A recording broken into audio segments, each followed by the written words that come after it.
Hey, She Slayers, and welcome to another episode of She Slays the Day podcast. I am your host, Dr. Lauryn Brunswick.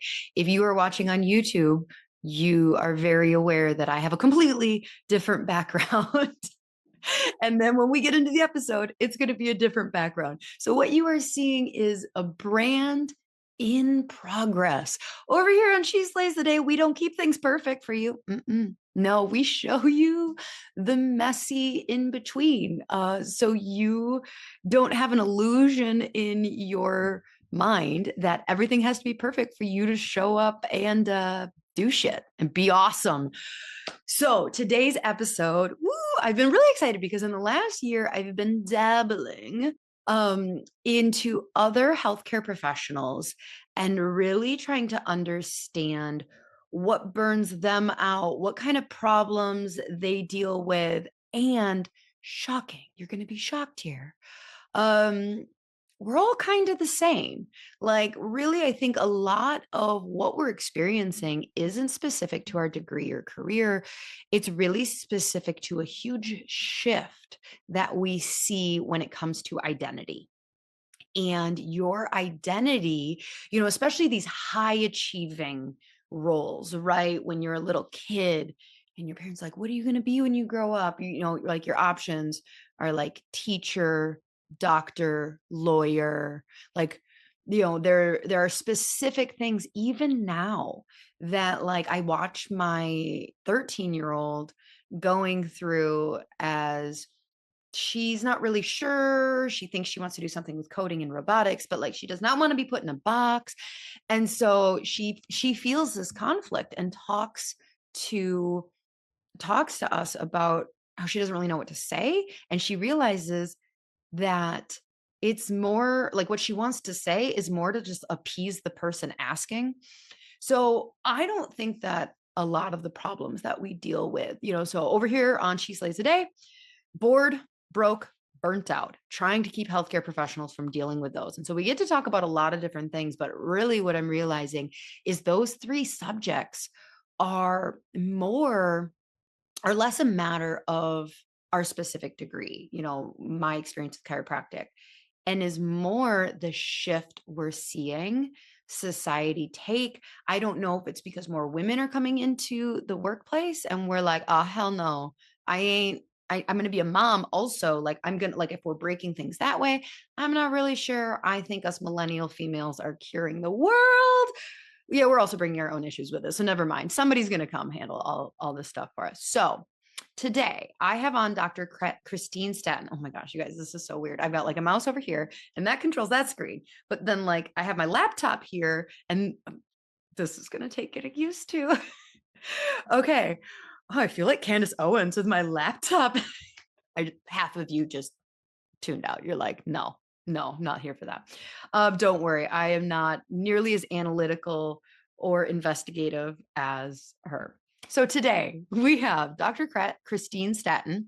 She graduated from veterinarian school in 1999 and owns a 10-doctor, 50 team member, 2-location mixed animal practice in Tucson, Arizona. Fun fact, anytime that you guys are playing She Slays the Day trivia, I lived in Tucson from the time I was like 5 until 12. Fun facts, people, fun facts. So she grew up from a solo ambulatory practice. Oh, wait, hold up. I got distracted because I was trying to. Okay, so she owns a 2-location mixed animal practice in Tucson. Oh, that she grew from a solo ambulatory practice. For those new, and we're like, what is that term? Don't worry, we get into it. It basically a traveling doctor by herself. She desired to learn more about entrepreneurship and business management. She earned her MBA from LSU in 2023 with her company Veterinary MBA. Dr. Staten is enthusiastically helping other practice owners and managers create more sustainable business models while gaining more time, money, and freedom in their lives. She's also passionate about encouraging and mentoring the next generation of veterinarians and healthcare professionals into the greatest professions in the world. Okay, so it's going to be fun. It's going to be great. Let's pray. Do I have, oh, wait. I have one more announcement. So for those of you that are still having your mind blown by Kellen Faulkner's episode a couple weeks ago, Callan just did a 3-day boot camp. You missed it. It was a really great thing. Callan blows minds. But if you are truly looking to have Callan walk you through building AI integration into your life, and not just your life, your clinic's life, I highly recommend you check out her program that starts. When does it start? Hold on. May 7th. Okay. It's called Automate to Accelerate. And it is a 10-week business transformation system. We've gone through it. What's really amazing is when you buy a ticket to it, it's not just you. So like, you're doing all these things. And what normally would happen with a traditional course is you'd be like, oh my gosh, now I have to train everybody else. If you're anything like me, oh my gosh, I hate learning something and then having to come and repeat it. Like I just want everybody to be on the same page as me. This is why Kirby, my husband, has to go to all like big events and conferences now with me, because otherwise I just come home and I'm like, I don't want to repeat myself. Yeah, I am working through this as a leader. Don't worry, I'm still in therapy. So like I said, what's great about the Automate to Accelerate ticket is your team, like you get extra tickets of your team to watch it with you. So you don't have to repeat yourself and train them. They're having your team, your office manager, your associate doc is like listening to the same thing you are and having their mind blown and realizing the why behind this needs to happen in your clinic and doing all that. And Callan's going to walk you through it. Okay. So I'll have that link below for Automate to Accelerate. It starts May 7th and goes through July 9th. There are replays, all of that. Now we can pray. Dear God, thank you so much for, honestly, the veterinarians in the world. Let's pray for them right now. We've never done that on the podcast.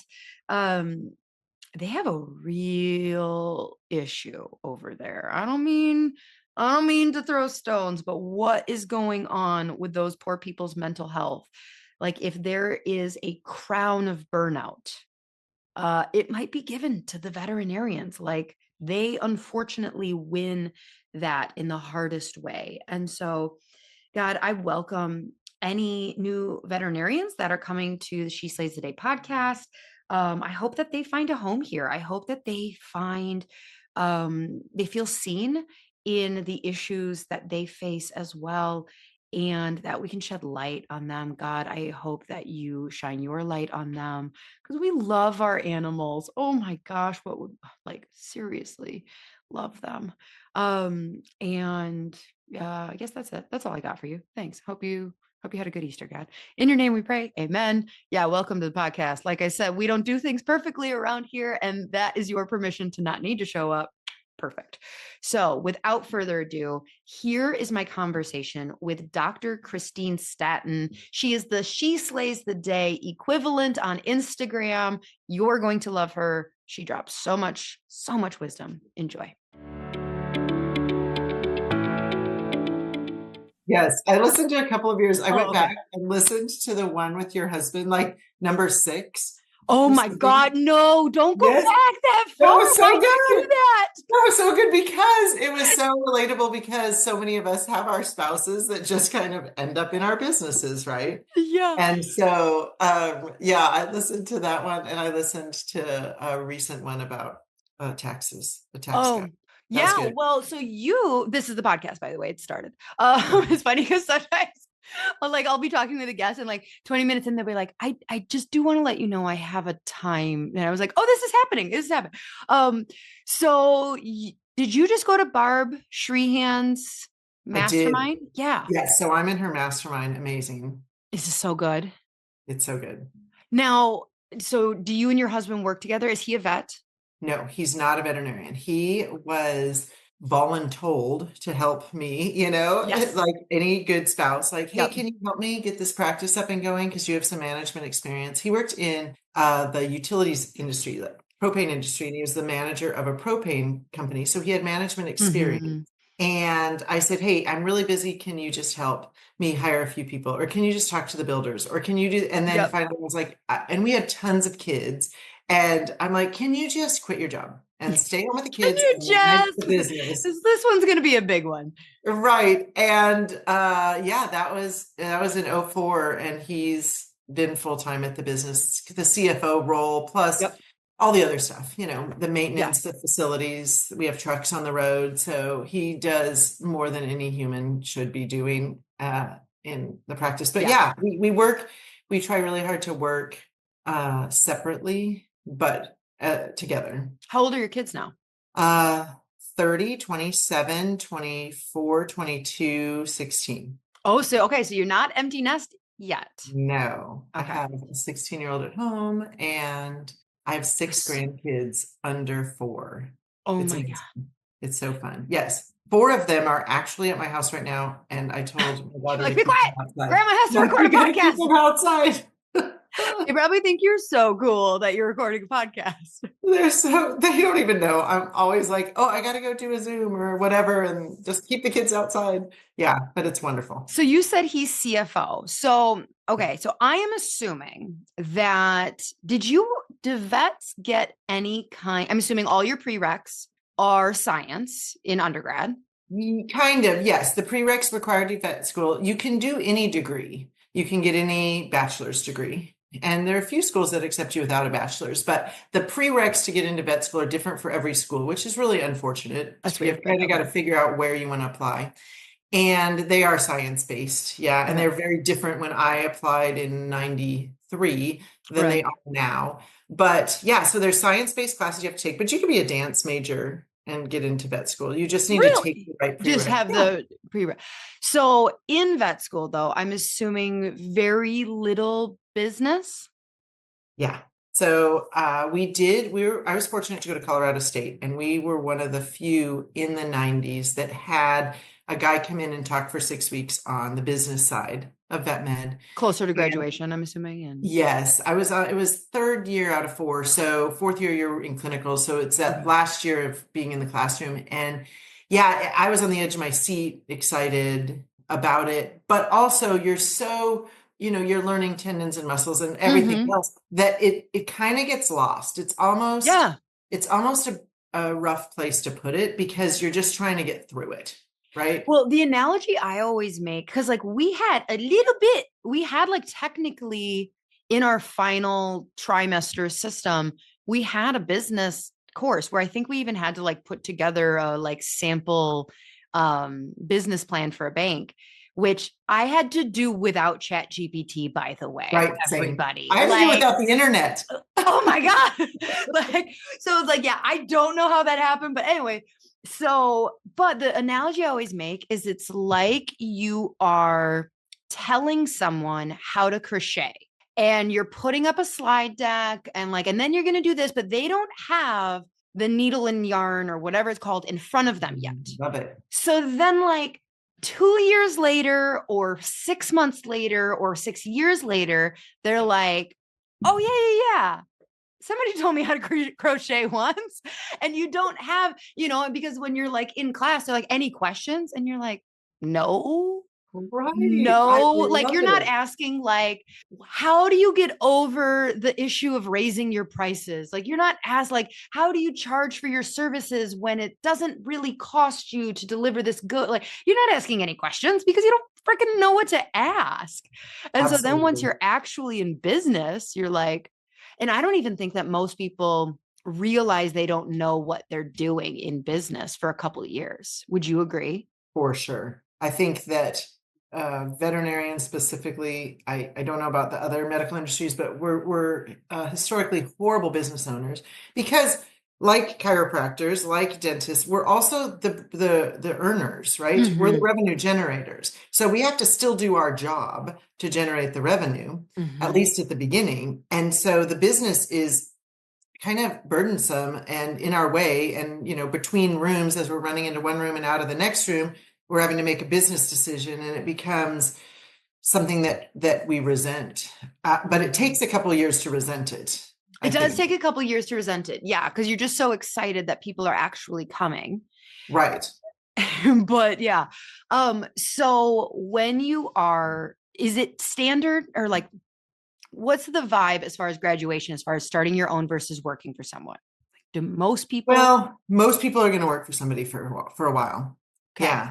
They really, I think it's really different. And I sound like the old woman, like back in my day, but back in my day, I graduated. I joined an ambulatory solo practice. So one doctor in her truck, she'd been in her truck by herself for 20 years, no employees. And I joined her. She actually hired a little lady who was going to make appointments out of her house because we didn't have cell phones back then. Hmm. And I joined her and got in a second truck and drove around. So I really just left vet school and was practicing. Even though I was in a practice, I couldn't talk to her during the day. And I did fine. Like I did fine. But now there's a big push for you're not ready when you graduate, which I Okay. actually am fighting. I actually I'm meeting this afternoon with another Mississippi State. I'm Zooming with them. And I try to meet with the schools to tell them, you guys, you're totally competent to do it when you graduate. But yeah, there's a big push for you need Like a a lot of legal mentorship. push to, oh, I think veterinary schools prepare them to be veterinarians, but tell them they're not ready. And I hate that right now. So, and I think it has to do a lot with the private equity, the corporate coming in. About half of the vet clinics now, I think, are owned by corporate entities. And oh, so, so yeah, there might be more of yeah, agenda. yes, I think so. I think that they offer, come to us and we will put you in the academy or the mentorship Mm. structured program, and that's enticing to them. So I guess the right answer is very few people leave vet school and immediately start their practice. Rural people tend to do that more often, like they're going back to their rural community that really needs a vet. I mean, I am in Northwest Wisconsin. One of my patients owns a vet clinic, or her husband does, and like they've been trying to hire a vet for 7 years. Like it's just like they can't get them It's hard. to come. Yeah. But yeah, rural needs it. Yeah. Rural's a struggle. Yeah. So, I mean, I feel like it's changed over the years. And I think practice ownership is, for me, has been, well, I'll back up real quick, if Yeah. that's great. So, most veterinarians, I think, wanted to be a vet since they were 5 years old, and they have a Mhm. story. Oh It's yeah. usually their dog had parvo, their horse got stuck in a fence, and their life changed, and they were going to go to vet school. And I don't have that story at all. I grew up with No, animals. so this is so funny. We are so parallel because the same things with chiropractic. Like people will tell they're like, I was gonna be paralyzed. And then I saw a chiropractor and and I'm just like, I don't know. I heard about it at 12 and I was like, that sounds good. Oh, you were way earlier than me. So I wanted to be an obstetrician, Oh, and okay. I actually worked in labor and delivery for 7 years as a technician. I was in thousands of human deliveries. I was a pre-med student in college. I was in the pre-med club. I applied to medical school, and then I started to go to my interviews. And back then, there was no honestly internet. And so they were all live in person. I'm flying around the country to interviews, and every single interviewer asked me why I didn't want to be a veterinarian. And I thought it was the craziest question. I was like, why do they keep asking me this dumb question? And they were, because I raised animals. I was a 4-H kid. I rode my horse. I bred and sold golden retriever puppies. So it was obvious on on paper, but in my brain it never happened. So I got back from my 7th interview and I had another interview coming up, and I thought, I got to think of an answer because I stumbled over the answer. And I remember literally I took a pen to paper and was like, I'm going to write out an answer and memorize it. And I went, wait, why don't I want to be a vet? And it was like this lightning bolt moment that I went, why don't I want to be a vet? And so then I'm super analytical, which is not the most of my profession. Everything's based on emotion. And so I put two pieces of paper down. I put physician pro con, veterinarian pro con, and I literally wrote a list on both and stared at it. And that day pulled all my medical applications, went back to college to get the prereqs that I didn't You have. didn't have the prereqs? How is Yeah, that you possible? needed a lot more for vet school than medical school, which is crazy. I had to go back and take biochemistry, biostatistics, bioethics. Those were the 3 classes I had to take. But by then I'm married, I'm pregnant with my first baby, like I have a full-time job at the hospital. So I took them, it took me a while to get through the classes. But the reason, the pro and con list, really entrepreneurship That was was the big driver for me to move out of physician. I was like, it's harder to own a practice as a doctor, a medical doctor, human medical doctor, than as a veterinarian. And back then there wasn't corporate involvement in the veterinary industry really. So there were a couple other reasons. I didn't want to do an internship and a residency and a fellowship and those things you Mhm. don't have to do as a veterinarian. So that was the other driver, but entrepreneurship was my main driver to switch. So non-emotional, totally analytical, completely opposite of every peer I have. I don't have the stories. I want to make up stories because I feel almost guilty that my reason for I switching think that was a divine intervention. 100%. Like There was that. so much prayer involved. Yeah, very much. Like my husband and I was like, okay, this is big. Like we need to just pray about this. And Mhm. absolutely was like, pull your applications. And we Hmm. just followed the prompting and did what we thought was right. And it was right. So what are some of the, like, okay, so burnout, like if 20, the whatever, what decade are we in? The 2020s? Yes. Okay. So if 2020s had like a word, I feel like burnout would be one of those words that's just being used and so much. Yeah. Um, what are the things that cause your profession, your clinic owners, to burn out? Yeah, it's a great question. And I'll give you my opinion. I don't know what the data shows. We're the number two for suicide. For We're females? Isn't it like and specific males. and Yeah. And male? males. Yeah. We're really, really high. And we actually sometimes bounce, I guess, with number one. But we're really high up there. We have a very high burnout rate. Equine medicine itself, 50% of people leave equine medicine in the first 5 years of practice. Like there's a lot. And I think that we are an emotional practice, emotional profession. We attract people that have high emotional needs. I'm not saying that's a bad thing. It's good for the What do you profession. mean? I would say struggles. Okay. They have some struggles, and maybe They animals get are along with animals better than people, probably, or I think. prefer animals to Yeah. people. Yes. I Okay. think that and I'm not saying there's anything bad with that. I think it maybe strengthens our profession to have these Hmm. very compassionate people. But I think it also means that they get what we kind of call this like compassion fatigue. Hmm. So you are so invested emotionally into every animal and patient and owner that you see that you run out of emotion, compassion, Hmm. and for your family, for when you go home at night, for the last appointments of the day, for the client that has an outburst in the lobby. There's just a lot of emotion involved with everything. It's an Hold on. emotionally Do charged you differ? profession. Was the client having an outburst? Was that the owner of the patient? Is that how you refer Yes, sorry. to Yes. So, clients versus yes. patients? Patients are Yes. animals. Clients are the people who pay. Got it. Okay. Yes. I was like, like a dog barking. I was like, Right. oh You're no, that. right. That's a good point. Yeah. So clients are our pet owners. Yes. Yeah. Yeah. Yeah. And and I'm sure this is true with any medical profession, but every appointment brings emotion in, right? Even a wellness exam for a dog. The person has some level of anxiety walking in the door. And I'm sure that's true for your profession too.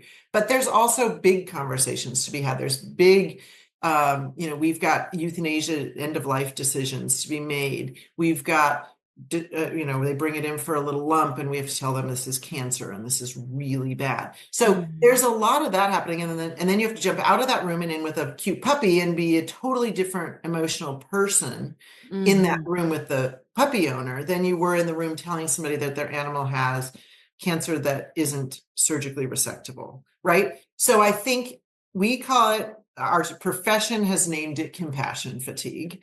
I think that's discussed a lot, and I think it's real. I think it's hard to tell somebody you need to disassociate yourself, from that because that's part of what makes our profession great. But it Mhm. also is what burns people out. And if you have an upset client that says, you don't even care, like that's like a knife to the heart, right? Because literally all they do is care. And I'm talking about technicians as well as veterinarians. Mhm. And then practice owners are their own, I think And they're I a would little more imagine for the resilient. right person. So, because like, what's the cure for that? Because I can see if you lean towards entrepreneurship, as you start to really experience compassion fatigue, the like, I'm going to have less patient hours and more CEO time is actually in some scenarios like life-saving, of like, thank God Absolutely. I get to just work with this. But for someone who is like not entrepreneurship, what's the advice? I mean, I know you specifically coach like clinic owners, but like when you do, are they called associates? Is that what you Yep. guys? Okay. So like when you are, if you were speaking to associates, like how do you get over compassion fatigue? Like Yeah. I how wish I would you knew. save a Right. life if like Yeah. type of thing? As an owner of a practice with 10 veterinarians and Oh, 50 yeah. team members, yeah, I actually just managing my own crew, I would love to figure that out. I'd love them to leave every day feeling like they did amazing things and they still have energy and emotion left for their family. I would love that. I can't figure that out. So, as I agree with you, I think practice owners actually probably experience a little less of this because hopefully we've distanced ourselves slightly. And I think it helps when we're managing other people, the same problem in other people, and we're focusing on them, then maybe we don't have that problem as much. I, for sure, I guess I felt it, but I can also back up and say to take care of the animals in my community and to make sure these 50 people get paychecks, I have to run this practice a certain way. And I can focus on that CEO, higher level stuff. And I like that better sometimes. Hmm. Well, all the time, I like that better.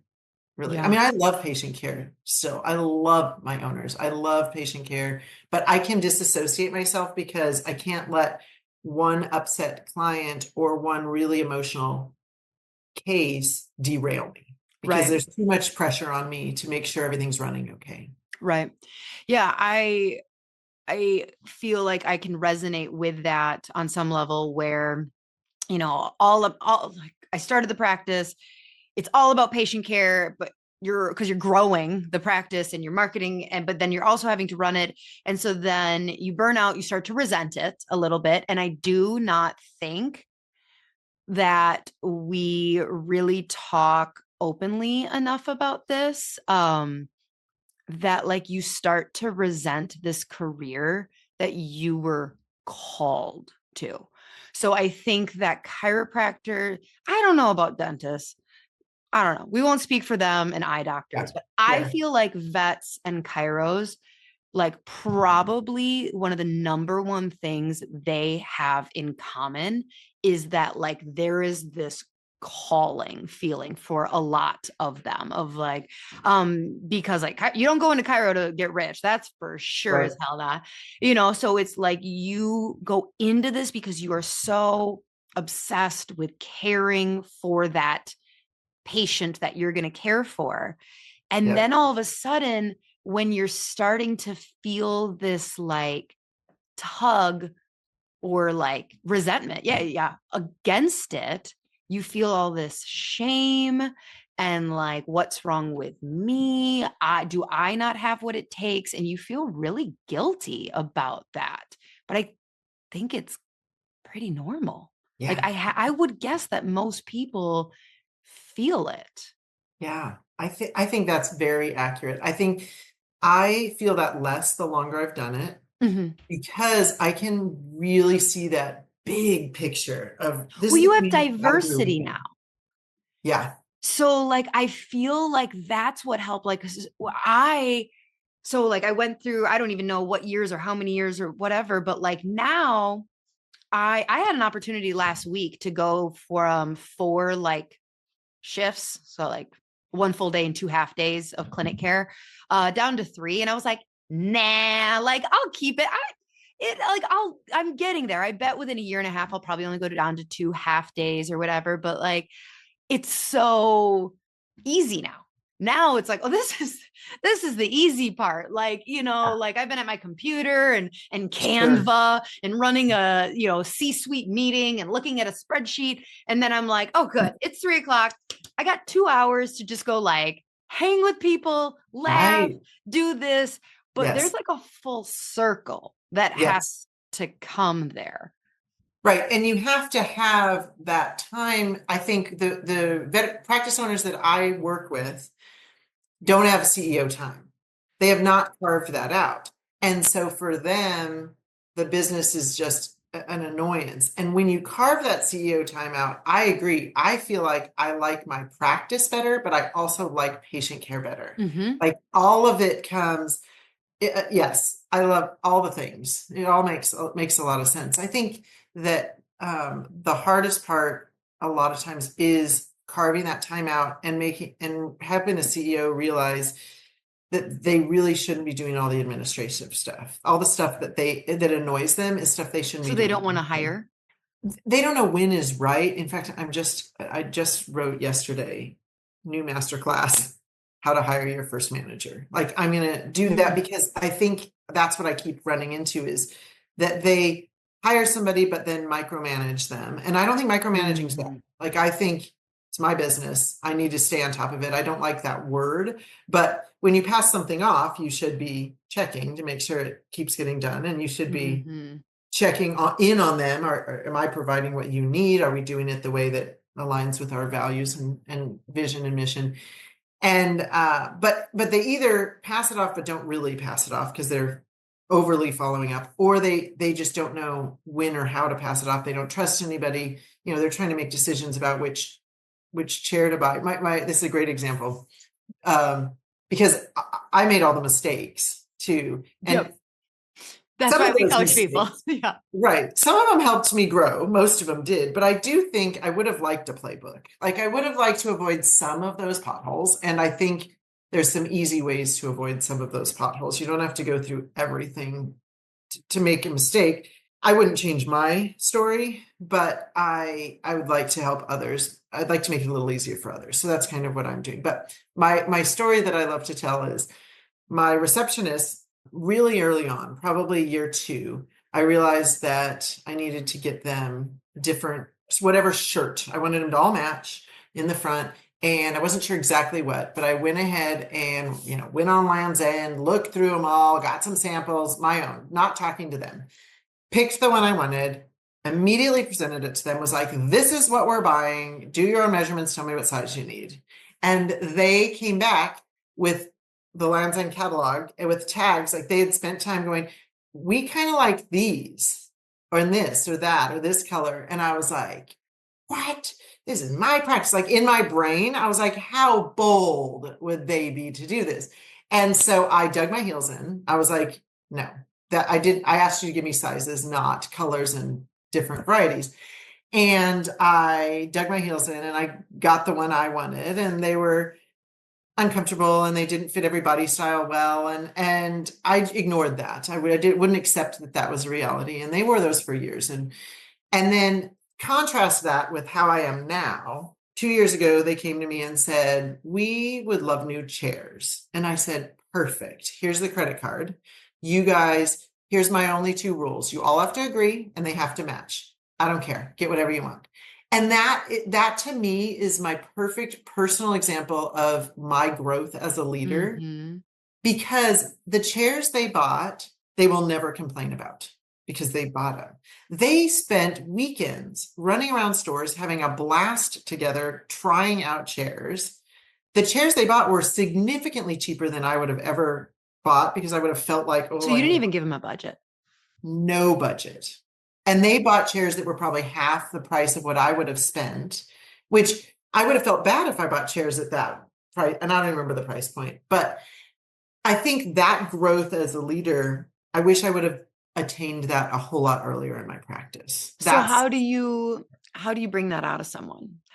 Because I think that, I do think that by definition, micromanaging is not good. It's not a positive thing, so like, following up, yes, like there's a difference between just dumping a project with no whatever, but like if we call it just managing well, you see an end vision, and you're like, as long as we get here, I'm yeah. happy.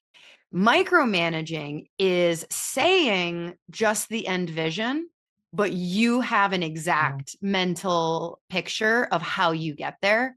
and you Yeah. don't communicate that. So Right. you just are checking in at all these points of being like, this is not how I saw it. That's not how I would have done that poll. That's not how Yeah. I like, And so I think for people who are like, do I micromanage? I think the obsession on the journey to the end process is probably where they fuck up the most. Yeah. Yeah. I think this is a good therapy session for me to hear that, because I, for sure, still believe many times I would have done that differently and better. Like, Mm-hmm. right. And I'm still on my own journey of letting go. I mean, I'm a control freak. I absolutely like to create the plan. I'm a Question. Are generator. you a I mean, control freak or are you an excellence freak? yeah, good question. I yeah, I'm not what I used to be. I used to be both. And now I think I'm much better. I also recognize that people do things better than me. Like Mm-hmm. that was a journey too, because you think this is my baby. And I think it's not just arrogance, it's responsibility, right? Mm-hmm. I need this to not be wrong, because if we make a big mistake and I can't pay everybody, like you know this, I have responsibility of 53 electric bills, my house, my 2 clinics, and 50 people that work for me. And that's what I feel every minute of every day. If I make a horrible business decision and can't keep them employed, I now make it so that they can't pay their bills, right? Right. And then we just live with that. And that's something we bring on as an owner. And I think it's okay. And my children grew up knowing that. I will never forget we were at one of our Christmas parties at the park. And I told my kids, do you see that kid over there jumping in the bouncing castle? She's in ballet lessons. Do you see that kid? She goes to a special private school. Do you see that kid? And I said, our family makes that happen, and you have to be a part of this business so that she can take ballet lessons. She can go to that school. That's how deeply I feel Mm-hmm. it.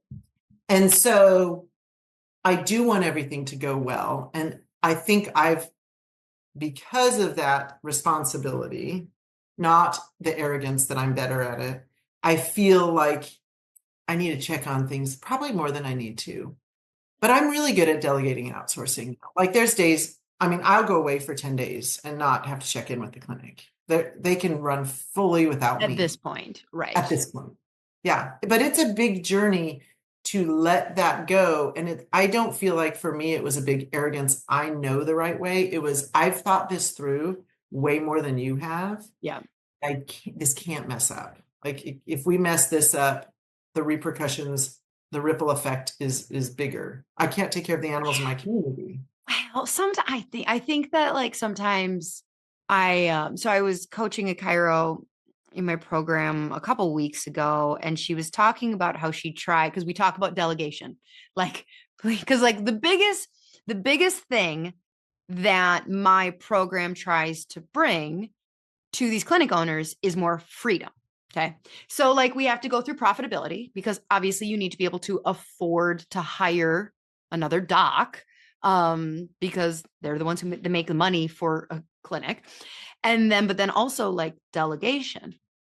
And so she's talking about how she delegated this thing to her front desk, and her front desk just ran with it and like and sent this email, like retention email, basically to like 26 different people. And it had like the personal phone number of the like front desk person in the thing. And so she was like, and so luckily I caught it because I did check it, and I was Yeah, just like, okay.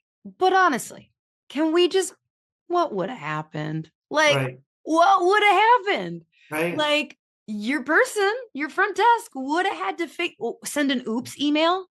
right. Oops, wrong phone number. Like, Yeah. eh, Yeah, I'm big what's into that the, now.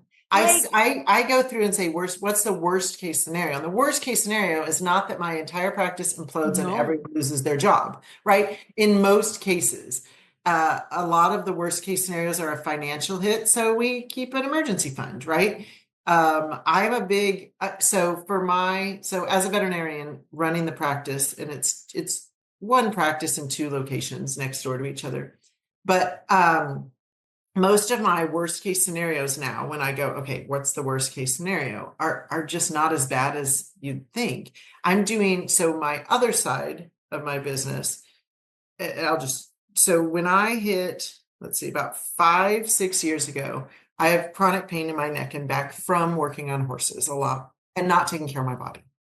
And as a result, I was having to do less and less work. It was really disruptive. I was going to a billion different people who basically were like, you got to stop doing what you're doing. So I I'm sure one of knew them was a chiropractor. my patient care, I had chiropractic, I had acupuncture, I had a I was neurologist. like, I have to ask every single chiropractor is like, did you go to a chiropractor? Yes, a reflexologist, like deep tissue person. Yeah, like I had all these people and I had the MRIs and the x-rays and they're like, you can't keep doing what you're doing. So I, at that time, knew that, and I'd grown my practice, I had associates, and I knew full-time large animal veterinarian was not going to be in my future. And it was a very emotional. My first grandbaby was born, and I'd been fighting all this thing. I can power through it. I can take a lot of ibuprofen. Like, Was it golden handcuffs that was like keeping you insistent? Because you had to be tired. Like, like we yeah, I talk felt about. like my degree was, I love what I do. One, I Yeah. love my clients, I love my patients, and I love my degree. Like I loved doing it. So to feel like at 49, 50 that I was done or going to be done in the future was certainly hard. So I went through kind of this midlife crisis, because I was right around 50. So I'm going through this midlife crisis at the same time that I'm being told I really can't do what I love to do and I was trained to do. And I was fighting it. And then my first grandbaby was born and I went to lay her in the crib, literally lay her down, and I couldn't. My body, I mean, teeny baby, I couldn't lower my arms because of the pain. And I went, okay, I need to do something else. And I sat with that for a few months. Like, what am I going to do? Could I be trained as a veterinary acupuncturist? That's less physically demanding. Could I go into small animal medicine? No, there's physical stuff with that. Could I? And I basically decided to go back to school and get an MBA. Like that was my midlife crisis, was I'm going to go to school and get an MBA while I'm working full time, while I'm running these practices before I quit my job completely. And the first class I was in, because I did it all online in the middle of the night, like I still don't know how I did it, but I just did it. So the first class I'm in, immediately I was like, oh, what? I'm going to apply this to my practice. Like it's not just a bucket list. Well, it was a bucket list check. I could cash flow it. It was a bucket list check, but I was like, I'm going to apply this. And I'm seeing myself immediately applying stuff into my practice that I'm learning.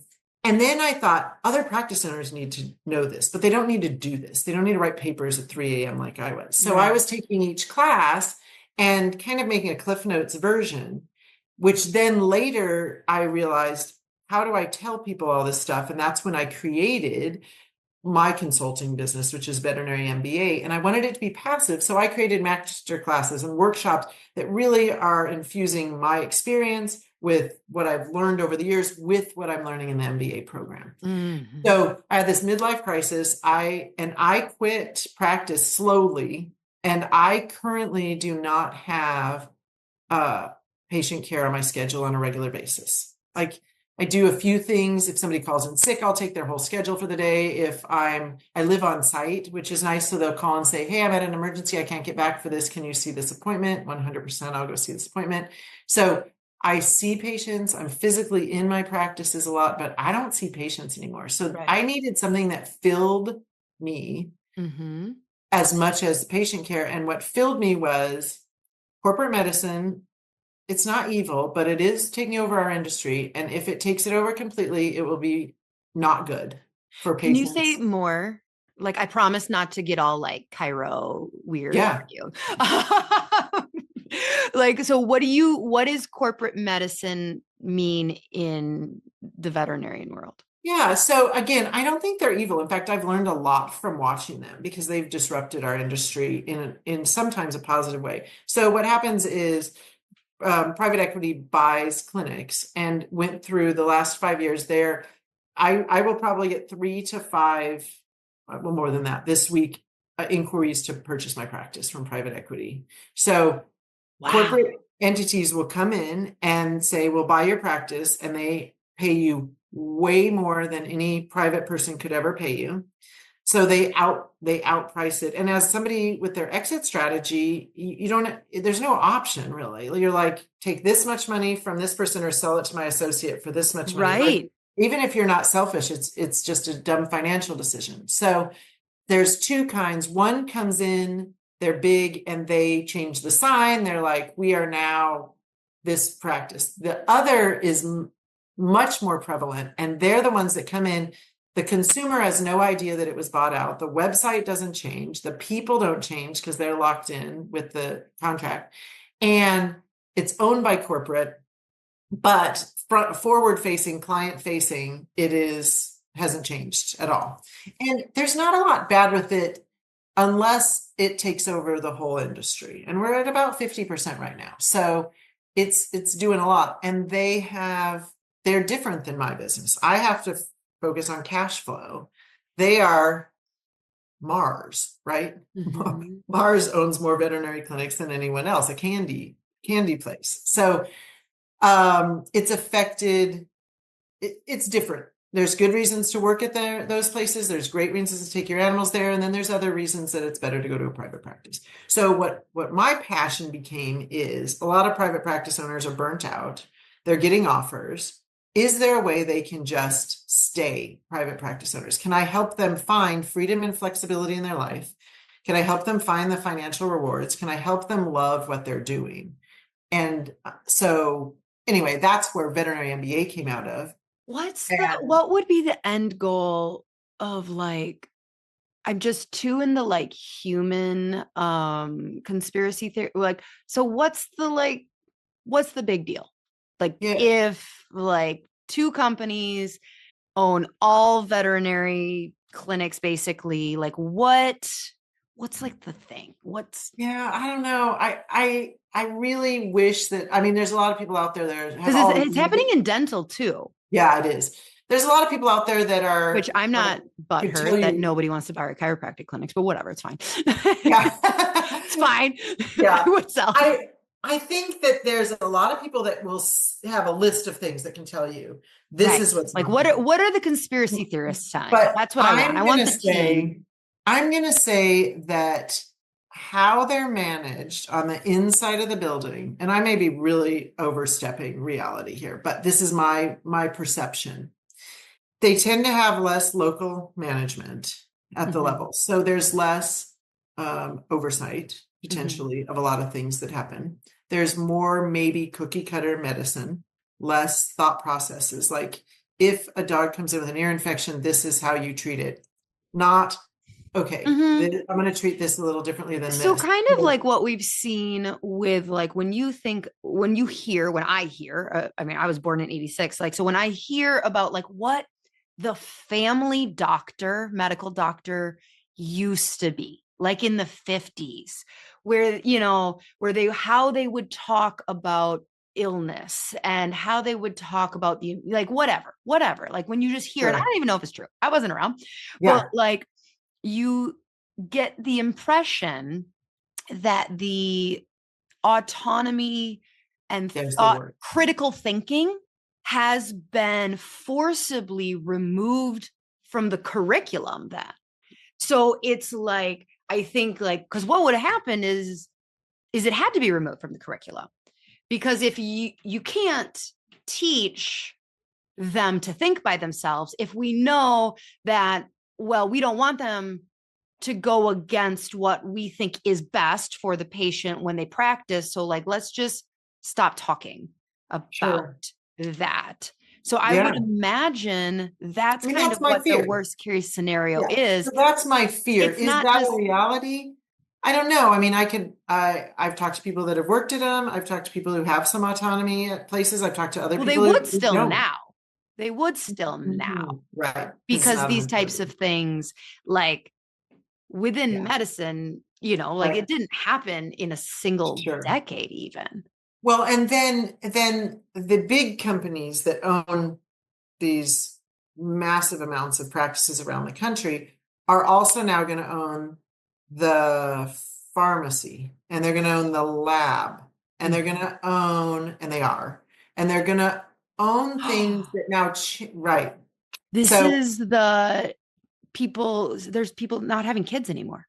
Like animals are becoming people's children and oh, well, livelihoods. yeah, So that like, for sure is happening. And so my fear would be that if you own the lab and you own the pharmacy and you're basically, let's use human medicine again. Let's jump to conspiracy theories. Let's just go there. So if the, I shouldn't even say it, but if the Academy of Pediatrics gets money from a vaccine manufacturer, would they potentially recommend more vaccines than they would if they weren't getting money from the manufacturer? Okay, so that's a great example. It's a question, right. hypothetical question. Or like, why would somebody from the American Cardiology Association show up to a legal proceeding to fight against WIC and food stamps taking soda, chips, and cookies off Yes. foods? Like, why would that happen? Why, in any reasonable state, would somebody from the American Cardiology Association fight for that? Okay. Yes. Yeah. So yeah, we could go offline and have because I think that is my fear in vet med. I think for me, and I am like this, it just gets dirty. I feel like I feel like I take care of my community. I'm in my community. I love my community. Do I provide better care to the patients in my community? I want to believe that that's true because I have this emotional connection to it. And drive to it, but I also don't have the buying power that corporate has. I don't have all of the things that they have access to. Like if I pay my attorney, they probably have a whole team of attorneys that run all the taxes. So my costs are higher. My COGS are so much higher than theirs are. My profit's always going to be significantly lower than theirs. And so it makes me nervous that there's a business model that can do much better than I can. And so I want to help practice owners hold on to it. 10, 20 years from now, will I look back and say, yeah, it really didn't matter. Corporate took over. It didn't change anything. We're okay. Or will I say, now we have an industry that has a lot of influence from things that are related to money. Yeah. Right? No. I mean, I think you're standing your ground for your profession. And like, it's like if you're talking to a real estate agent, or, well, they'd probably have a fancier name than that. I don't know. Of like, well, what does it matter if like most of our farmland is bought by whoever this like company instead of the farmer? Like, what does it matter? These old farmers are being bought out for more money. And it's like, if you can just like look and be like, it matters. It matters. It might not matter. This might turn out okay. But like, I think when we see it just happening in every facet of the American life, you're just like, I feel like it may not seem important. But like, this is a piece that I think is important. Yeah. So. And I think there's a shop local thing that there's a reason there's a shop local, right? I'm so bad at just buying things on Amazon. And then I'm like, dang it, I could have gone to the feed store that's down the road and bought this rake that I need for my horse corral and helped a small business in my community. All the money stays in my community. The tax money stays in my community. Like that also, I think we all have a little bit of that in us still, and we try. The world makes it harder to do, and so we have to put forth a better effort. And I just think that's true in any industry, and is absolutely true in veterinary medicine.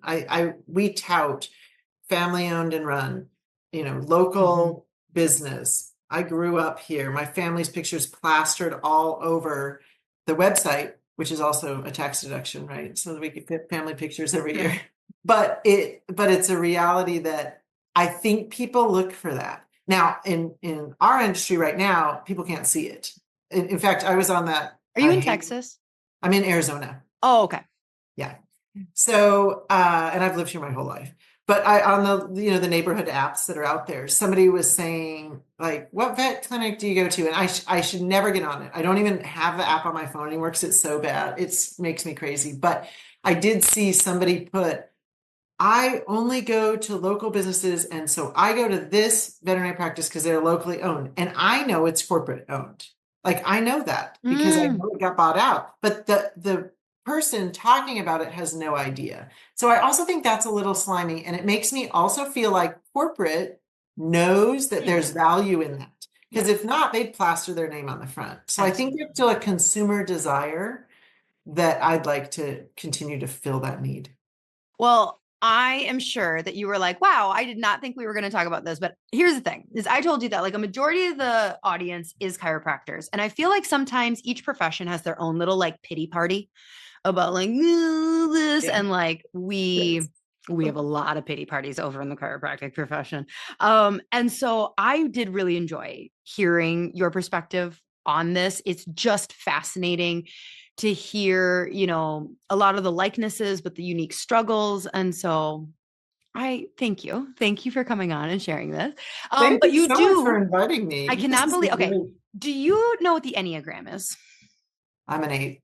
You're an 8? I'm a strong 8. Okay. You're okay, but you're obviously a mature 8.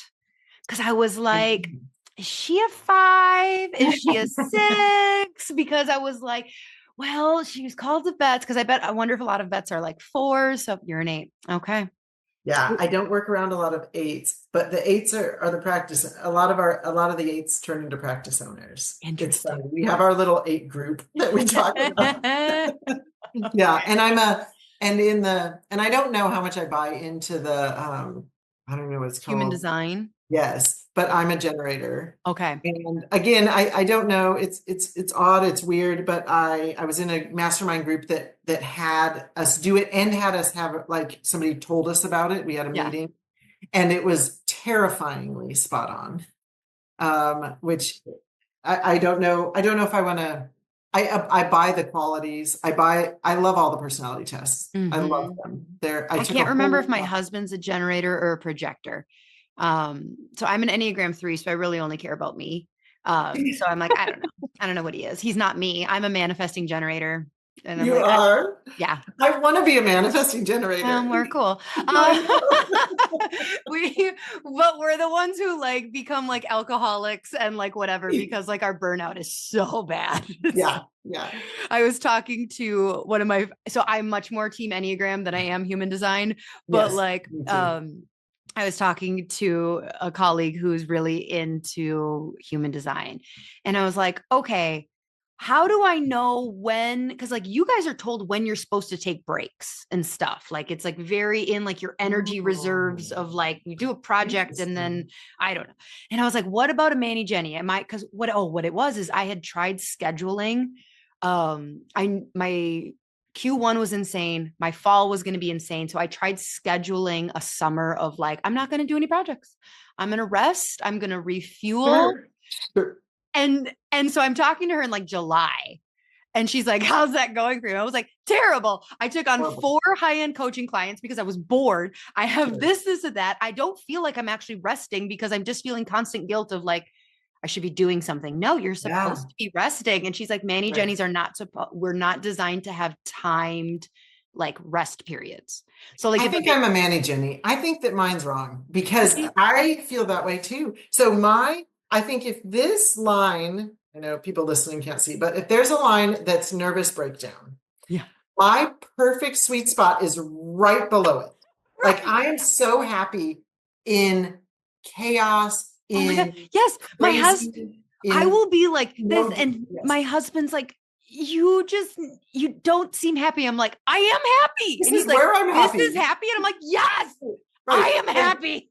And way down low, way far from that nervous breakdown line is my least favorite place to be. I hate being there. I don't want to do nothing. I feel unfulfilled, like genuinely. And I don't think it's a disorder. I feel like I know where I stand. And the good part is, as I've matured, I realize that as you ride close to that crazy line, you're going to hit it every now and then. Mm-hmm. And Yeah. knowing that about myself, I'm like, okay, I can have a little breakdown Yep. and then I can be, okay, maybe I take a few notches away from it, but I don't want to go too low on the relaxation. I mean, So I can do what's it sometimes. told for Manny Jenny's apparently is they can't schedule their rest time. It doesn't work because if they're in work mode, they want to work, Yes. but they have to get really good at seeing their burnout signs coming. Yep. And then they have to like slam on the brakes before Okay. they cross over. But like Manny Jenny's are supposedly meant to just like work their ass off all day long until their head hits the pillow and Yep. it like are so exhausted, but it's the burnout. Like they have to like identify, like, so for me, if I Yeah. start taking naps, like if I start needing a nap, that's like a pretty big red flag for me that like, all right, you're burning the That's candle at good. both ends. Yeah. When we get on the other side of this, you got to do something different. What would Yeah, yours I think I recognize it and I go for a walk. be? And Okay. I have to just process my own thoughts away from everybody. Mm-hmm. And it works for me. And and I'm not an exerciser. I mean, I'm talking about just a walk to, sometimes I'll pace around my house, but I just need to do that. Yeah, it's fun to recognize, but it's also okay. Now I know when I hit it. Like if I am like, I don't know, having a moment, I recognize I can make it go away. I Yep. can get through it. It's okay. And I need to change a few things. And so but I think it affects the people around me. So that's what I'm concerned What's more your about. husband? Oh, An I have no idea, Enneagram? but the complete opposite of me. He's probably Whatever. an Enneagram two, I would guess. Eights Yeah. and twos, or he could be a five. I have found that female Enneagram eights Yeah. do, which I would tell you, you should go look up the differentiating between a three and an eight, because I don't know. You are either so mature as an eight Maybe I that should you like retake hide it. I it. haven't taken it in a couple, I haven't Yeah. taken it in a couple years. But anyways, Well, okay. so for Lent, I give up something for Lent. And I just feel I don't decide ahead of time. I really like literally decide in mass on Ash Wednesday. Like I feel like I'm gonna get a prompting. You're like, And Holy Spirit, immediately, tell yes, me. tell me what to give up. Not Literally that. and Not that. and Okay, I'll take that one. chaos is what I kept hearing. And I was like, but I like chaos. And my feeling is the people around me don't like me when I'm chaotic. Like I don't want to be early for anything. It's a waste of my time. I want to be on time. I don't want to be late. But if Okay. I'm I'm on, believing you that that's very Enneagram 8. yes. Yes. So I want to be like 10 minutes before we got on here, I've picked a 9-minute job to do.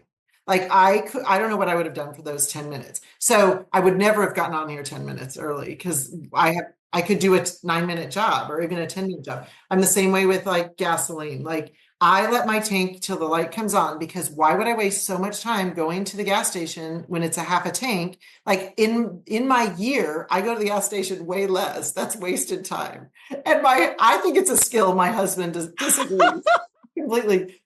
But yeah. So anyway, but that creates chaos in my life, my family, my friends, my work people. So I'm working on very purposely not allowing chaos, trying to get something maybe 2 minutes ahead of time, or Mm-hmm. not running out to the car and getting in when my whole family's been sitting there for 5 minutes because I'm like, you're lost. That was wasted 5 minutes. Oh my So God. Okay. chaos All right. is, I'm taking it back. You might be an 8. You might be an 8. So I think they're harder to but identify because a I think I'm 30-year-old a eight. Manny Jenny though. I really think I live where I don't want downtime bugs me. And I can schedule purposeful time. Like Thursdays are grandma days and I'm going to watch the kids all day. That's something I really want to do. And I can be, but that's still my role that day. And I'm going to be on Instagram when they're quiet and I'm going to do a few other Mhm. things in the background. I'm going to answer my emails from my phone when we're outside playing, but I can schedule grandkid time and ignore my business on Thursdays. Hmm. So I don't know where that fits into the personalities. Shane, I think you're cool. I think you're really cool. And I think that so do you said you know Chandler, right? The Yes, trademark lawyer. So I think what's happening is I I'm think just you I will. got into the Barb Shreehan's ecosystem and I'm like, Really? I'm like, how do you, we're in this like weird little bubble of the internet where I'm like, I know you, she knows me. So it's, Right. it's That's fun. so funny. So have you had Barbara on your Yep. podcast? Yep. Oh, she's amazing. She's Yeah. so good. So she has minted coming up in November, Yes. and I'm gonna try. We're planning on going, I think, to Italy for our anniversary, and I'm trying to figure out like if I can make it happen right before that. So Yes, I'll be there. okay. We All can right. meet. And Chandler, I'm sure will be there. Yeah, yeah. I think she's speaking at it. So It'll be a party. Yeah, she's lovely. hmm. It's Well, been thank great. you so much. Where can people find more of you? Because you actually do give a lot of very specific business advice. Obviously, your personal brand is the veterinary MBA. So Yeah. even though your account seems for vets, it's a lot of business stuff that I know Yeah. I get information from and chiropractors would. So where can people find more of you? Yeah, thank you. I think it translates very well. Any intelligent person can remove the word veterinarian and replace it with any medical provider. Mm-hmm. But veterinary-mba.com. And then I'm on Instagram at veterinary_MBA. And yeah, I have a bunch of masterclasses and workshops that are pre-recorded that help practice owners or managers enjoy their job and make more money, get more freedom, get more flexibility. And it's all the stuff that I wish someone would have told me during my journey. Yeah. Well, thank you so much. I appreciate your time. She Slayers will have those links for you below. Make sure if you are not subscribed to our weekly Slay that you are on that. That is where I drop all of my surprise discounts, freebies, things like that. So make sure you are doing that. And until next week, bye.